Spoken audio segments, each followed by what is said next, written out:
अब ये क्या न्याय की लड़ाई अब अंतिम छोर पे है या कुछ और शेष भी है? अभी सरकार को भाई साहब के आगे झुकना पड़ेगा, भ्रष्टाचारी सरकार को झुकना पड़ेगा। तो समर्थक थे जिनको थप्पड़ मार दिया था, वो भी कह रहा था नरेश मीणा मेरे पापा के समान है। साहब को बोलेंगे कि जान तो भाई साहब हमारी जान हाजिर है। सरकार नहीं झुकी है, पर्ची सरकार, तो बहुत बड़े स्तर पे आंदोलन होगा। आज बकरियां हैं वो वापस, मैंने सुना है सीएम कार्यालय जो सीएम हाउस है उस पे भेजोगे? हम बजरंग लाल जी को देंगे कि आपके बच्चे को दो, वो इसको चलाएगा और दूध पिएगा, फिर दूध निकाल के, क्योंकि आप पर्ची के सीएम हो, आपने पर्ची के सीएम हो, आपकी ये हैसियत है, आप बकरियां चराओ और घूमो। ये हनुमान बेनीवाल भी कई बार ये कहते हैं कि इनको ये सीएम हट जाएंगे उसके बाद तो इनको ऑटो वाला भी नहीं पूछेगा। उसको ये पता नहीं है भाई राजस्थान का सीएम के क्या पावर होते हैं, क्या अधिकार होते हैं। इसने सरपंच का चुनाव नहीं जीत पाया। ये आपने देखा होगा पुलिस के द्वारा जबरदस्त उठा करके मुख्यालय से 150 किलोमीटर ले जाते हैं और वहाँ पर उसको डिटेन किया जाता है। तमाम नेता फोटो खिंचवाने के लिए झालावाड़ गए थे। नमस्कार दोस्तों, स्वागत है आपका भारत रफ्तार में। मैं हूं आपके साथ हरी और आज हम खड़े हैं जयपुर के शहीद स्मारक पे। जयपुर के शहीद स्मारक पे लगातार आज चौथा दिन है धरने का। नरेश मीणा के नेतृत्व में धरना चल रहा है। झालावाड़ में जो पिपलोदी गांव है उसमें हुई जो स्कूल हादसा है, उसमें बच्चों की जो मृतक बच्चों को न्याय दिलाने के लिए नरेश मीणा है वो यहाँ पे बैठे हैं।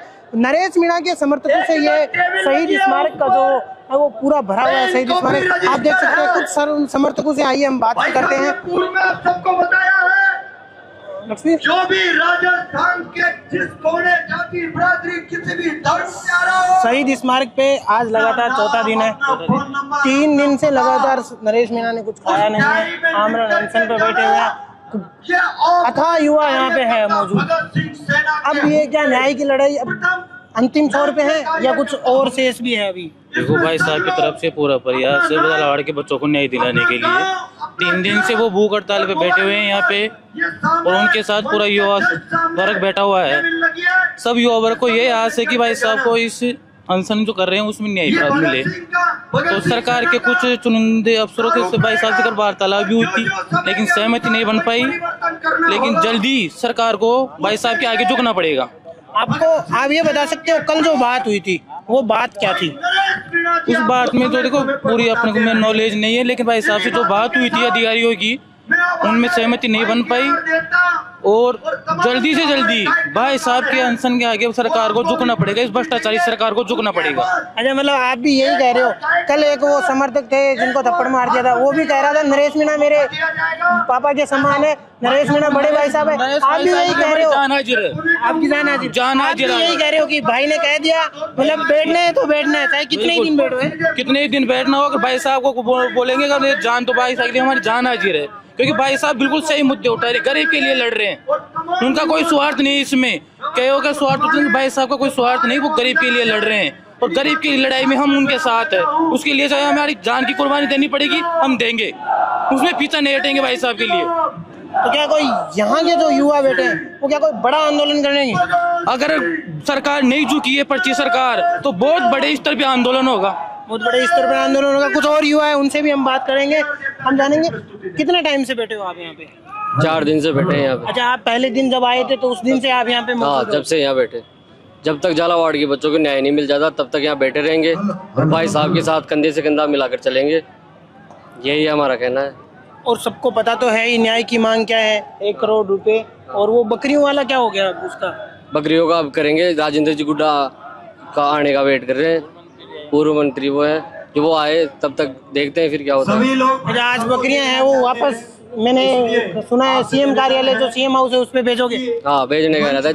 जब तक वो राजेंद्र जी नहीं आ जाते तब तक यहीं पे रखोगे। पर अब बकरियां तो बजरंग लाल जी ने दे दी है तो अब उनका न्याय है वो सर्वमान्य नहीं माना जाएगा। बकरियां हम बजरंग लाल जी को देंगे कि आपके बच्चे को दो, वो इसको चराएगा और दूध पिएगा, फिर दूध निकाल के। हमें नहीं चाहिए, उन्होंने ये सोच रखा है, उनकी ये थिंकिंग है आदिवासी बकरियां दे देंगे और शांत हो जाएंगे। हमारे बच्चों की जान की कीमत बकरियां नहीं है। हम ये चाहते हैं बजरंग लाल जी से आपकी जो बकरियां आप वापस लो और आपके चराने में काम आएगी, क्योंकि आप पर्ची के सीएम हो, आपने पर्ची के सीएम हो, आपकी यही हैसियत है, आप बकरियां चराओ और घूमो। ये बात आपकी इस बात में मैं एक पॉइंट करना चाहूंगा कि हनुमान बेनीवाल भी कई बार ये कहते हैं कि इनको ये सीएम हट जाएंगे उसके बाद तो इनको ऑटो वाला भी नहीं पूछेगा। बिल्कुल नहीं और आप पूछेगा। भी आज यही कह रहे हो। मैं कह रहा हूँ ना, ये पर्ची का सीएम है, इसको कोई नहीं पूछेगा। ये पर्ची से बनाया हुआ सीएम है, इसको ये पता नहीं है भाई राजस्थान का सीएम के क्या पावर होते हैं, क्या अधिकार होते हैं। तानाशाह अफसर हैं जो गवर्नमेंट को चला रहे हैं।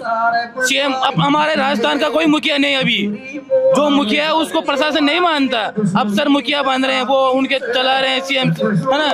तो ये पर्ची का सीएम है, इसको कोई नॉलेज नहीं राजनीति का। पहले इसने सरपंच का चुनाव नहीं जीत पाया ये, और इसको राजस्थान का सीएम बना दिया।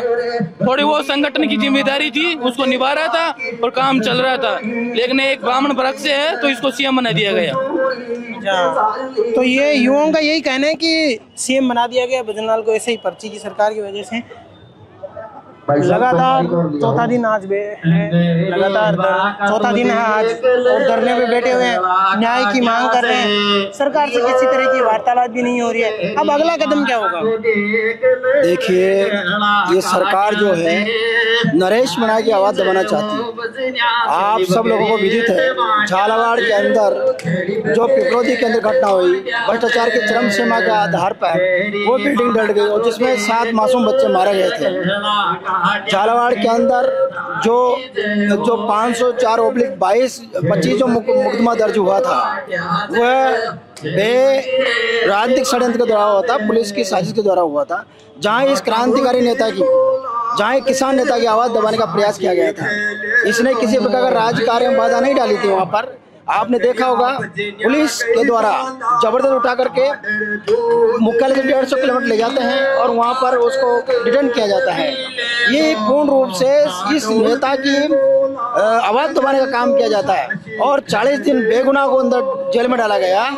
अब आप देखिए जिस प्रकार से नरेश मीणा जनता की आवाज बना हुआ है, राजस्थान में नहीं पूरे हिंदुस्तान के अंदर आवाज बना हुआ है और न्याय की जो मांग कर रहा है, बच्चों की न्याय की मांग कर रहे हैं। बच्चे, मासूम बच्चे, कल का भविष्य था, उन बच्चों की मांग कर रहा था कि भाई उसको 50 लाख रुपए, 1 करोड़ रुपए देना चाहिए, तो निश्चित रूप से दिया जाना चाहिए। सांप्रदायिक उन्माद के अंदर 50-50 लाख सरकार ने दिया है। तो मेरा भी निवेदन, मैं झालावाड़ से आया हूँ इतने दूर से। क्या आप झालावाड़ से आए हो?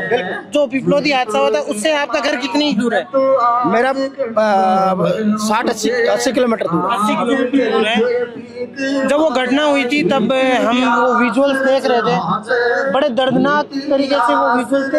ऐसी घटना और उसके बाद राजस्थान में और कई स्कूलों में भी ऐसी घटना हुई थी, आपने देखा होगा। बहुत सारे स्कूल उसके बाद गिरे हैं। निश्चित रूप से सरकार का फेल्योर है। जब ये देखिए झालावाड़ के अंदर वह स्कूल गिरने के बाद तमाम नेता फोटो खिंचवाने के लिए झालावाड़ गए थे, लेकिन नरेश नेता को रोका गया और इस पर झूठा मुकदमा डाला गया और इसको जेल 40 दिन के अंदर जेल रखा गया। बड़ी प्रयास से माननीय न्यायालय का सम्मान करते हैं, उन्होंने इसकी जमानत दी और आज जो है ये आवाज बुलंद कर रहा है, बच्चों के लिए आवाज बुलंद कर रहा है, न्याय की मांग कर रहा है। निश्चित रूप से हम दूर से आए, नरेश मीणा के खंधे मजबूत करने के लिए आए हैं। इसको मजबूत करेंगे और आने वाला भविष्य इसका उज्जवल होगा और उन बच्चों को न्याय दिलाने का जो लड़ रहा है मिशन, उसमें हम तन मन धन से साथ हैं। नरेश मीणा के लिए अथाह समर्थकों का जो भीड़ है वो लगी हुई है। कुछ और बड़े नेता भी है, राजेंद्र गुड्डा भी बता रहे हैं, या और कोई बड़े नेता से बात चल रही है कि जिसमें वो आ जाए? देखिए, बात तो शायद ये तो हमें पता नहीं है, लेकिन मुझे लगता है कि बड़े नेता आ सकते हैं यहाँ पर, क्योंकि जिस तरह से आप देख रहे हो जनसमूह कितना भयंकर है। और अभी तक तो 12 बजे हैं, 1-2 बजे तक आप देख रहे हैं जनसमूह यहाँ पर जगह पे आदमी नहीं आएंगे, यहाँ पर इतनी जनता हो जाएगी यहाँ पर। 2021 में CHA का आंदोलन होता कोविड वालों का, तो उसमें भी इतना जनसमूह लगभग इतना ही था, इससे थोड़ा कम था, लेकिन वो हाईएस्ट माना जाता था। शहीद स्मारक के अंदर की बात करूँ तो ये उसका रिकॉर्ड तोड़ दिया क्या? नहीं, रिकॉर्ड टूट जाएगा, लेकिन 100% मुझे विश्वास है कि ये रिकॉर्ड टूटेगा, क्योंकि जनसमूह आ रहा है दूर दूर से, मतलब कोटा, बूंदी, दूर दूर से पब्लिक आ रही है, तो इस कारण मुझे लगता है कि ये रिकॉर्ड जरूर टूटेगा, 100% टूटेगा, मुझे विश्वास है।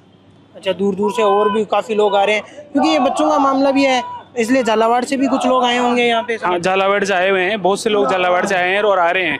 अभी थोड़ी देर में और ज़्यादा यहाँ जनसमूह हो जाएगा, आप देखना बहुत ज़्यादा जनसंख्या हो जाएगी। अब नरेश मीणा जी के साथ इतना अपार जनसमूह नरेश मीणा जी के साथ हैं और भी नेता आ सकते हैं यहाँ पर। सभी युवा वर्ग, बुजुर्ग वर्ग, महिला, छात्र सभी यहाँ पधारे हैं। ठीक है, धन्यवाद आपका। तो हर युवा, हर सभी का यही कहना है कि यहाँ पे जो जनसमूह है वो अथाह रहेगा और हर हाल में हम इन बच्चों को न्याय दिला कर रहेंगे। आपका क्या कहना है आप भी कमेंट सेक्शन में ज़रूर बताइएगा। धन्यवाद दोस्तों।